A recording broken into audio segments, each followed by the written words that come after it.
Seks sebagai jalan suci, zikir dan penyatuan tubuh dan roh. Itu. Jadi seks ini bukan hanya sekedar pertemuan alat kelamin gitu, tapi bagaimana kita menjadikan seks ini sebagai zikir kita, sebagai doa kita, sebagai jalan suci kita untuk menyatukan roh dan tubuh dalam diri. Kadang-kadang kita nggak connect loh sama roh kita. Nah ini, dan seks ini bisa menjadi jembatan itu gitu loh, antara tubuhmu dan rohmu itu bisa engkau sadari. Emang nggak bisa kita menyaksikan Tuhan ketika kita orgasme, Mas Dodi? Saya sering loh menangis di dalam ketika orgasme itu. Bukan hanya karena saking nikmatnya, bukan, tapi betapa Tuhan hadirkan kenikmatan ini. Dan itu hanya bisa dicapai, orgasme yang luar biasa indahnya itu hanya bisa dicapai ketika apa? Jiwa sama jiwa bertemu. Ada rasa haru. Jiwa berjiwa bertemu.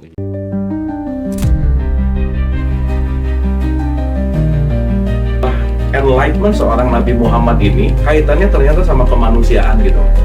Perjalanan cerita itu sampai di dunia dewasanya itu udah masuk pelajaran filsafat tuh, Ndra. Spektrum ateis itu beda, dari mulai ateis yang paling santai sampai ateis yang paling radikal juga ada.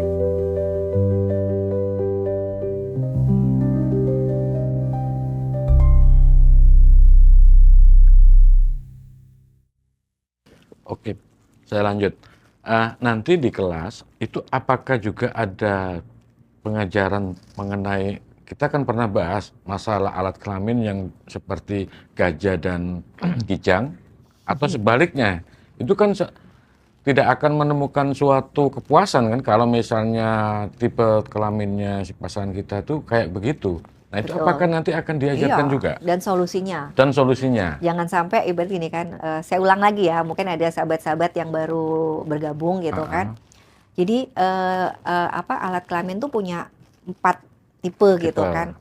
Tipe gajah, tipe macan, tipe kijang, sama tipe ini anjing. Serius ini pemirsa ya. Gitu ya. Ini sains ya sahabat, saya bukan bicara porno. Ini benar-benar kita bicara sesuatu yang itu bisa membuat Anda bahagia lahir dan batin. Iya. Nah, si wanita juga punya tipe itu gitu kan, tipe gajah, tipe macan, tipe kijang, sama tipe anjing gitu kan. Nah, kita bahas nih. Penis tipe gajah itu besar dan pendek. Oke. Kemudian tipe macan itu panjang dan Sedang. dia lebih sedang, lebih di atasnya kijang tapi juga di bawahnya gajah gitu kan. Nah, tipe yang ketiga itu tipe kijang gitu ya. Itu dia kecil, lurus, kecil, panjang tapi kurus gitu. Nah, yang keempat ada tipe anjing, pendek dan ya nggak terlalu besar gitu kan. Nah, nanti si vagina itu juga punya 4 tipe ini. Tipe yang gajah dia dangkal tapi lebar. besar, lebar gitu kan. Kemudian yang tipe macan ya dia agak besar dan agak dalam. Nah, yang tipe kijang itu kecil, kurus, dalam gitu kan. Nah, kemudian anjing ya lubangnya kecil dan agak tidak terlalu dalam dan juga tidak terlalu dangkal. Nah, seharusnya pasangannya pas dong. Anjing ketemu anjing, harimau ketemu harimau, gajah ketemu gajah. Kita kan nggak bisa milih, nggak tahu makanya, kan. Nah kebayang nggak kalau misalkan Anda, istri Anda tipe gajah, suaminya tipe kancil, kijang tadi gitu kan. Kebayangin gelas besar, pakai sendoknya kecil gitu kan. Jadi yang dua-duanya pasti tidak terpuaskan gitu loh. Dan itu real ada di ruang praktek saya berkelahi, Mas Dodi. Iya. Kamu punyamu udah besar, kamu tuh pasti dulu udah pernah kamu nggak perawan ketika nikah katanya, bla bla bla bla bla. Istri marah dong dibilang gitu. Ya kan, dibilang, "Hei, saya benar-benar mau sumpah pocong, mau sumpah apa, saya menikah sama kamu tuh saya masih perawan." Tapi suaminya tuh mengklaim bahwa istrinya tuh lininya udah gede sehingga gitu, sehingga dia merasa bahwa kamu udah nggak perawan, itu udah gede katanya. Nggak gitu. ada seret-seretnya gitu. Padahal terus dia ganti balik ngomong, punyamu yang terlalu kecil katanya. Jadi itu real ada gitu loh Mas, dan itu nggak bisa ditemukan. Makanya saya bilang buat para ini ya, yang pasangan yang mau menikah dengan ta'aruf, itu sebaiknya juga harus sampai ke arah sana. Bukan untuk dicobain ya, bukan untuk dicobain dulu. Maksudnya itu keluarga dari Kalau masing-masing dilihat nggak apa-apa. itu kayak gitu kan. Kalau seperti dilihat itu. nggak apa-apa. Ya apa namanya, supaya dipahamkan bahwa itu yang akan terjadi gitu loh. Jangan sampai apa ya, seperti tadi menuduh sembarangan, kan terluka dong. Seorang wanita yang sudah menjaga kesuciannya terus betul. diklaim bahwa kamu nggak perawan ini karena ini mau gede, padahal nggak, padahal itu tipenya adalah seperti itu gitu loh. Begaja gitu.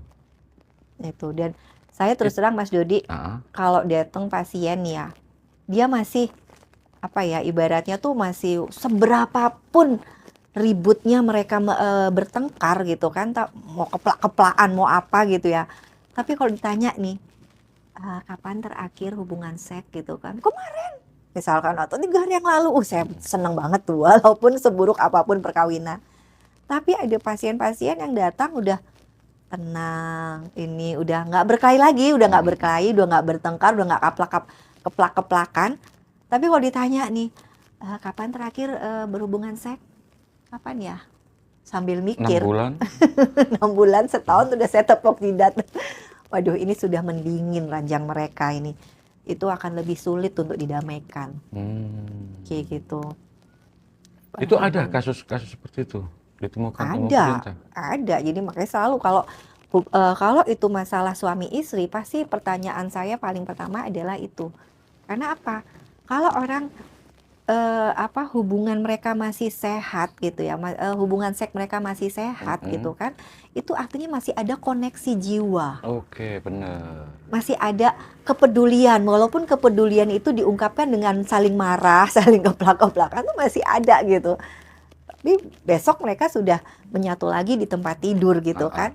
Karena ada tuh di hari ke-12, seks sebagai jalan suci, zikir dan penyatuan tubuh dan roh. Itu. Jadi seks ini bukan hanya sekedar pertemuan alat kelamin gitu, tapi bagaimana kita menjadikan seks ini sebagai zikir kita, sebagai doa kita, sebagai jalan suci kita untuk menyatukan roh dan tubuh dalam diri. Kadang-kadang kita nggak connect loh sama roh kita. Nah ini, dan seks ini bisa menjadi jembatan itu gitu loh, antara tubuhmu dan rohmu itu bisa engkau sadari. Emang nggak bisa kita menyaksikan Tuhan ketika kita orgasme, Mas Dodi? Saya sering loh menangis di dalam ketika orgasme itu, bukan hanya karena saking nikmatnya, bukan, tapi betapa Tuhan hadirkan kenikmatan ini. Dan itu hanya bisa dicapai, orgasme yang luar biasa indahnya itu hanya bisa dicapai ketika apa? Jiwa sama jiwa bertemu. Ada rasa haru. Jiwa berjiwa bertemu. Iya. Anda boleh kaya raya, boleh bayar wanita ibaratnya mau puluhan juta, tapi kalau itu tidak ada penyatuan roh jiwa, itu hanyalah sebagai tubuh saja. Cuman sekedar kencing aja ya. Sekedar hanya Ya seperti buang orang kencing syahwat. itu. Iya. Ada tuh pasien-pasien saya, dia berani sampai bayar 100 juta gitu untuk seorang wanita. Saya bilang, emang kalau 100 juta tuh beda gitu rasanya gitu. Sama aja saya yakin gitu kan. Oke Bu, kita cari persentase. Biasa berarti kalau di situ kebanyakan yang bermasalah itu si lakinya sebenarnya ya? Enggak juga. Kalau tadi dilihat itu yang 40% wanita, berarti mungkin prianya yang mungkin kurang bisa. Pria lain lagi masalahnya. Kalau pria kebanyakan gimana? Pria masalahnya biasanya impoten parsial, ejakulasi dini. Bisa tegang nggak bisa keluar. Kayak gitu, jadi tegang terus tapi sulit keluar, kayak gitu. Bagi sebagian sulit tegang. Bagi sebagian orang itu justru suatu kebanggaan itu, kan bisa apa? Explore terus. Capek itu si istrinya gitu. Perempuannya capek gitu kan, akhirnya sama aja besok ditolak lagi tuh. Jadi ketika seks itu ditolak itu bukan masalah yang nolak, tapi apakah sudah terjadi penyatuan jiwa di situ gitu loh. Karena kalau hanya sekedar apa ya penyatuan fisik, saya yakin masa bulan madu tuh cuman sebulan deh, 3 bulan deh. Tapi ketika seks itu adalah penyatuan jiwa, penyatuan rasa, maka mau itu sampai keriput sekalipun, dia tetap indah. Nah, ada dulu di tempat saya itu seorang pengantin ya, pengantin baru. Ini pengantin baru. Ini tapi kalau bahasanya di tempatku itu enggak patut. Jadi ketika mau digauli itu enggak mau si wanita. Nah, seperti contoh kasus seperti ini biasanya faktor apa yang menyebabkan hal itu bisa terjadi? Tadi ada luka seksual. Oke. Jadi ketika dari kecil gitu kan dicekoi tadi bahwa seks itu adalah dosa, tabu, nggak boleh deket-deket kayak gitu kan. Maka yang ada adalah itu terpatri di dalam di dalam pikiran bawah sadar seorang anak, dan itu kebawa sampai gede. Saya punya pasien, saya ingat ya. Dia itu karena miskin tidur sekamar sama bapak ibunya. Oke.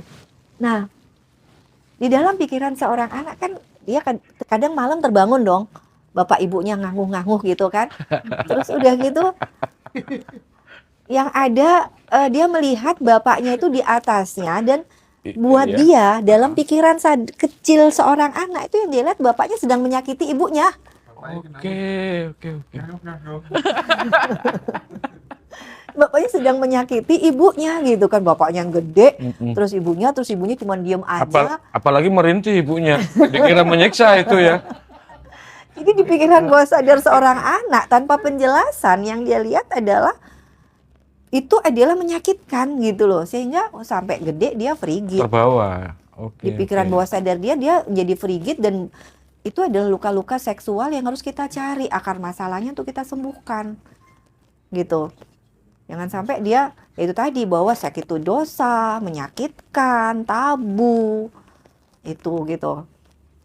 Anak laki-laki nih yang mulai seneng pegang-pegang burungnya 3 tahun 4 tahun kan udah mulai masuk tuh masa genital gitu kan, dia mulai seneng-seneng pegang burung. Sebenarnya dia mengeksplorasi gitu loh. Ternyata di tubuhku ada area yang bisa bikin aku enak ya, kayak gitu kan. Terus dipegang terus. Terus dia pengen tahu dong kayak gitu kan. Ada pasien dibawa ke tempat praktek saya gitu, umurnya 5 tahun. Terus dia tuh saking ingin tahunya, dia bukain rok ibunya, rok neneknya. Itu sebenarnya adalah rasa ingin tahu. Mau disamain. Iya, bener dia pengen tahu, mamaku punya penis seperti aku nggak sih gitu. Itu kan dia bukain. Saya bilang, Bu, ini bukan anak ini nakal atau apa, enggak. Dia lagi dalam fase eksplorasi. Ketika ibu marahin dia habis-habisan, ngehukum dia, itu akan menjadi luka seksual yang akan dia bawa sampai masa depan, masa dia dewasa nanti gitu loh. Oke. Ini banyak yang komentar, ini ngantukku hilang.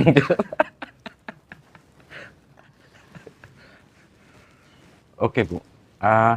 Bagaimana ketika ada kelainan ya, penyimpangan seksual, seperti mungkin dia itu merasa terpuaskan ya dalam tanda kutip ketika dia melihat CD perempuan. Jadi meskipun dia itu istilahnya bersetubuh ya, tapi dia tetap harus pegang itu. Nah, contoh seperti itu dikatakan normal atau sudah suatu penyimpangan yang istilahnya berat, Bu? Pasti ada akar dari setiap permasalahan. Nah, tugas kita, saya sebagai psikolog, itu saya harus selalu mencari tuh akar masalah. Apa sih onset pertamanya, kenapa dia seperti itu? Biasanya itu terjadi karena apa?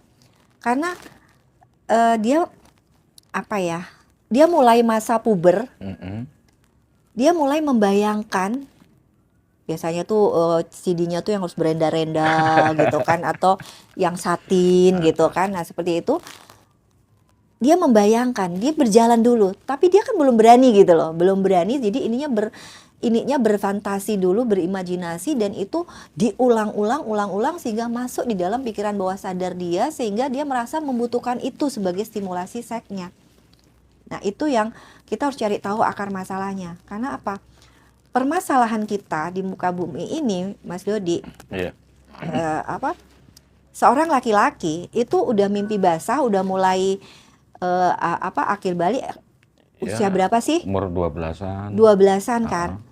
Bahkan mungkin sekarang udah maju ya. Sekarang udah 10-11 tahun aja sudah 11, ini iya. kan. Nah, dia menikah di usia 20-an, 25, bahkan ada 30. Berarti dia menunggu sekian lama dong Betul. antara kematangan seksual dengan dia menyalurkan hasrat seksualnya. Nah, akhirnya apa? Disinilah kesenjangan itu terjadi sangat panjang. Disitulah dia mulai onani. Iya kan, untuk melampiaskan ketegangan seksualnya itu biasanya dia melakukan onani. Di situ ada perasaan bersalah lagi tuh. Waduh, saya udah melakukan dosa nih. Oke. Nah, itu juga menjadi luka seksual yang harus disembuhkan. Kesenjangan inilah yang nanti kaitannya dengan kenapa orang pria-pria sekarang itu kebanyakan ejakulasi dini. Selain karena faktor makanan, polusi dan sebagainya, itu kenapa banyak terjadi ejakulasi dini? Karena apa? Terlalu dini kematangan seksual dan lama menikah itu ada kesenjangan. Dia banyak melampiaskan dengan onani. Onani itu kita tahu kan berorientasi pada hasil, bukan proses kan?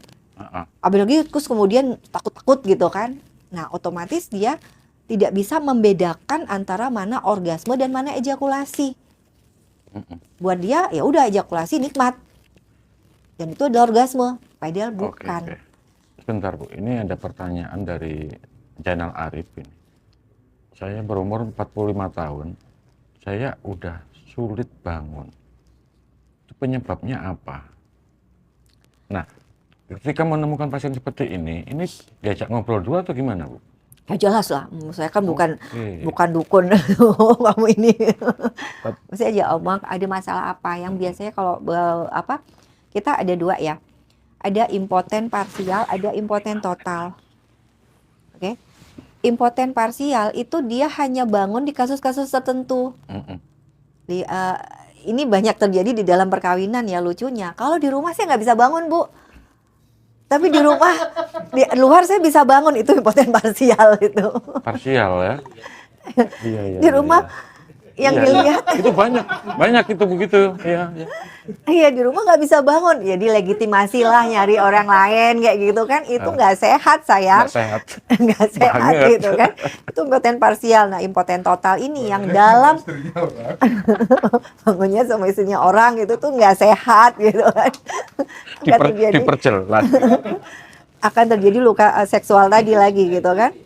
Nah, yang menjadi masalah adalah impoten total. Kalau impoten total itu benar-benar dia memang tidak bisa bangun dalam situasi kondisi apapun. Nah, itu biasanya terjadi juga karena fisik maupun psikologis gitu kan. Kita harus cari karena tadi si wanita 60% tidak merasakan orgasme. Nah, pria ini juga sama. 60% juga mengalami impoten ini. Baik itu impoten parsial maupun impoten total. Kalau dia memang ada diabetes misalkan, ya udah harus diberesin dulu diabetesnya. Jangan minum Viagra atau saya punya makanan burung dong. Punya obat makanan burung dari Malaysia itu keren banget itu sahabat semua. Itu mau diminumin itu sak box pun ya kalau itu nggak diobatin si diabetesnya. Atau misalkan kena jantung misalkan seperti itu ya mau minum obat kuat apapun nggak ngefek atau malah bahaya. Jadi tetap kita harus cari ke akar masalahnya dulu sambil paralel memperbaiki kondisi organ reproduksinya. Itu sahabat. Oke, mungkin seperti Pak Jainal Arif lebih baik nanti ikut kelasnya Bu Sinta aja biar gamblang dan beli bukunya ya. Dan juga bisa beli bukunya Bu Sinta. Terus untuk kelasnya mungkin langsung terakhir ini keunggulan-keunggulan manfaat yang diperoleh nanti sama apa? Kita start di tanggal 3 Juni sampai 17 Juni sahabat. Oke. 3 Juni sampai 17 Juni gitu kan. Jadi kan ini investasi Anda seumur hidup. kita tidak hanya belajar tentang seks, walaupun di situ juga akan dikupas tuntas tentang masalah-masalah seks Anda. Tapi dari kelas ini Anda belajar tentang hidup, tentang diri Anda, tentang koneksi Anda dengan pasangan, dengan Tuhan, dengan roh, dengan jiwa, dan bagaimana menggunakan energi Ini ada seksualitas yang ini tanya ini Bu, sebagai Mbak, energi kehidupan. berapa ikut kelasnya Bu harganya? Kalau berapanya nanti silahkan tanya ini ya, Oh gitu, tanya langsung admin. tuh bagi peserta ini Kita tidak karena hanya ini bicara teori Mas Dodi, betul, tapi benar-benar praktek day by day. pendampingan Kita juga akan ya. kupas ya, akan pasti ya ada di Oke. grup kayak gitu. Dan saya mendampingi betul-betul. Ini Mau online mungkin pasti- malu ya kalau Iya. di grup misalkan boleh japri dan sebagainya. Nanti kalau sudah tergabung di dalam grup, dan ini adalah kelas ibaratnya sumber hidup, Anda punya mentor yang ngebimbing Anda kayak Jadi gitu. ini kelas online ini teman-teman bisa langsung japri aja kontak adminnya Ngaji Roso. Ini karena Sudah sangat banyak terbukti Mas manfaatnya. Dodi, Dan anak saya 8, nah, dengar sendiri nih, rajin. rajin punya anak. Ini anaknya 8. Itu. Oke, Bu Sinta, terima kasih banget. Mudah-mudahan sukses selalu. Kelasnya juga rame. Yang dapat. Terima Oke, kasih terima Mas kasih. Dodi, terima kasih Mas Hendra.